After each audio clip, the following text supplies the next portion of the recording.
Halo teman-teman, ketemu lagi dengan saya Dodi di video Fantastic Secret ke-30. Oke, kita akan berbicara tentang jebakan persepsi. Apa sih jebakan persepsi itu? Kita jangan sampai memahami bahwa yang namanya brand dan branding itu hanya sekedar ruang lingkup iklan, logo, dan lain-lain gitu.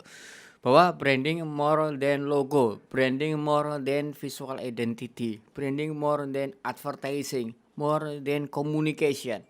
Jadi apa itu brand gitu udah kita bahas sebelumnya, tapi ini ingin saya perjelas bahwa ruang lingkup brand dan branding apa aja, seluas apa aja gitu ya. Oke, kita akan berbicara tentang yang pertama, saya awali dengan cerita tentang First Travel.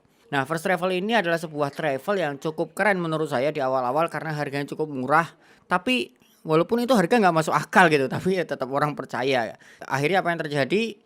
Ya karena banyak orang yang percaya, banyak orang yang memiliki persepsi positif awalnya ya. Awalnya orang banyak memiliki persepsi positif, persepsi yang ini keren, travel yang keren karena melakukan pada waktu itu kalau nggak salah sempat melakukan manasik akbar di GBK kalau nggak salah. Nah itu makin banyak karena disiarkan seluruh Indonesia juga teramplifikasi. Akhirnya apa yang terjadi bahwa masyarakat banyak yang memiliki persepsi positif terhadap first travel. Mengapa? Ya karena memang diamplifikasi berita itu.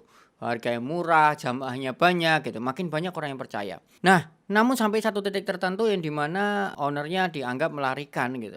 Uang jamaah yang kemudian akhirnya tidak jadi berangkat jamaah-jamaah tersebut, maka banyak orang juga jadi korban, pelanggan-pelanggan jadi korban. Nah, di sini pasti yang pengen saya sampaikan, kalau kita berbicara dari perspektif branding journey, ya ingat sekali lagi bahwa apa yang saya sampaikan bukan mengenai menjustifikasi apa yang dilakukan oleh First Travel, tapi saya ingin membahas dari sudut pandang brand dan branding ya, bahwa kalau kita berbicara tentang brand dan branding itu bukan hanya sekedar dipromis di sini saja. Memang yang dilakukan First Travel dengan memenangkan persepsi pelanggan itu menang di sini nih. Menang di bagian promis ya, bagian membentuk persepsi.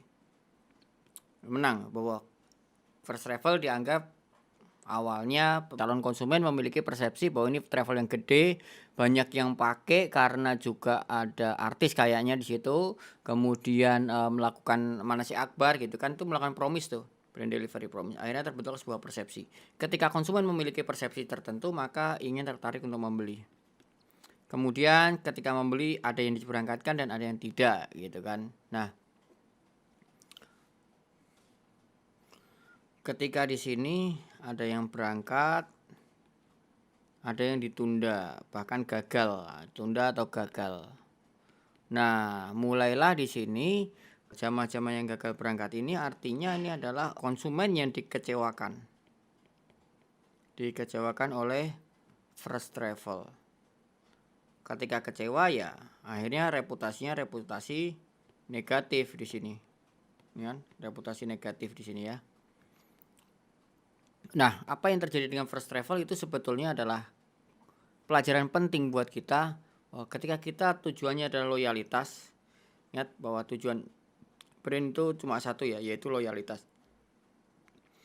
Tujuannya loyalitas itu hanya bisa dicapai melalui persepsi, ya, membentuk persepsi dan membentuk reputasi. Persepsinya bagus kemudian tapi didukung dengan reputasi yang bagus juga. Artinya apa yang dijanjikan, apa yang akan didapatkan oleh pelanggan sama dengan apa yang dijanjikan. Ya ini. Reputasi ditambah dengan persepsi. Nah, jadilah loyalitas. Jangan sampai kita hanya menang di persepsi aja nih. Jago ngiklan, jago bikin tagline yang keren, jago bikin headline yang keren, jago bikin apa lagi tuh, jago bikin logo yang bagus, tapi tidak pandai dalam melakukan proving atau pembuktian ke konsumen apa yang dijanjikan. Contohnya misalnya ada sebuah online shop gitu ya, menjanjikan fast respon. Itu blueprintnya tuh, konsepnya bahwa saya akan membuat misal ada seorang, anggap aja si A ya. Si A ini siapa ya? Oh, Timbul aja namanya, oke ya. Ada orang namanya Timbul. Timbul ini akan membuat online shop yang dijanjikan adalah fast respon. Kemudian melakukan promise. melakukan buat tagline, bikin logo dan lain-lain, akhirnya keluarlah tagline dibalas sebelum berkedip. Kayaknya nggak mungkin juga gitu ya, tapi ya itulah misalnya ini kan contoh gitu. Wah, dibalas sebelum berkedip, artinya bahwa ini cepat banget gitu. Nah, kemudian setelah itu terbentuklah persepsi di pikiran konsumen, wah menarik nih gitu. Konsumen merespon kan di pikirannya, oh iya ini sangat menarik nih. Kemudian tertariklah konsumen untuk ngebeli. Pas tertarik untuk ngebeli ternyata di situ memiliki experience yang, loh kok lama banget ya balasnya ya. Nah ini sudah mulai, di sini udah mulai nih customer service. Nah pada saat customer service Anda, pelayan kebersihan Anda di rumah makan Anda misalnya, itu di brand Anda ya. Kemudian misalnya akun eksekutif Anda kalau agency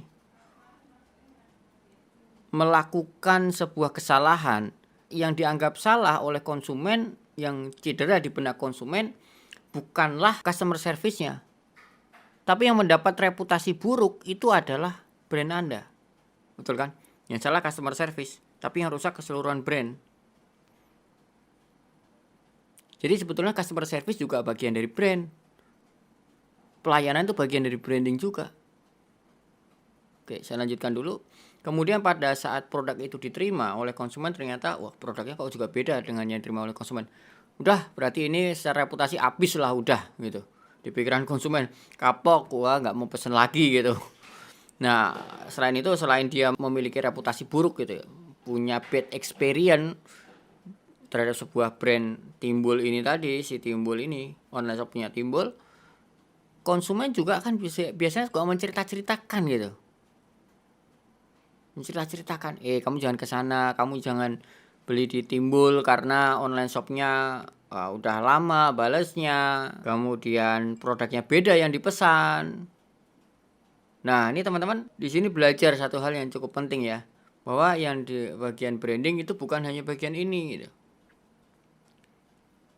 Ya kita jangan sampai berpikir sempit bahwa branding hanya sekedar communication, hanya sekedar membentuk persepsi, hanya sekedar menyampaikan janji. Ingat bahwa tujuan brand itu apa? Yaitu membangun yang namanya loyalitas. Jadi loyalitas bisa didapatkan dengan memenangkan persepsi ditambah dengan reputasi. Ya, dua hal ini ya. Loyalitas itu bisa terbentuk ketika konsumen mau beli karena persepsi dan mau balik lagi karena adanya reputasi positif. Jadi persepsi ditambah dengan reputasi.